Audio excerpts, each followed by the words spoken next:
নমস্কার বন্ধুরা, আজকে রান্না করব মশলা কচু। কচুটা ধুয়ে একটু মোটা মোটা করে কেটে নিয়েছি। এবারে কচুটা একটু ভাপিয়ে নেব, বেশিক্ষণ না, 5 মিনিট একটু ভাপিয়ে নেব। কচুটা ভাপানো হয়ে গেছে। এবারে কড়াতে তেল গরম করে লাল লাল করে ভেজে নেব। ভাজা হয়ে গেছে, এবারে নামিয়ে দেব।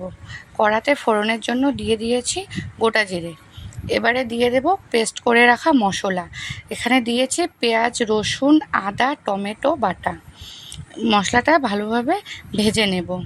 এবারে দিয়ে দেব গুঁড়ো মশলা, হলুদ গুঁড়ো, জিরে গুঁড়ো, লঙ্কা গুঁড়ো আর পরিমাণ মতো লবণ। মশলাটা কষানো হয়ে গেছে। এবারে সামান্য জল দিয়ে দেব। জলটা কচুটা সেদ্ধ হওয়ার জন্য দেব। এবারে কিছুক্ষণ ফুটতে দেব। ফুটে উঠলে ভেজে রাখা কচুগুলো দিয়ে আবারও কিছুক্ষণ ফুটতে দেব। প্রায় রেডি হয়ে এসেছে।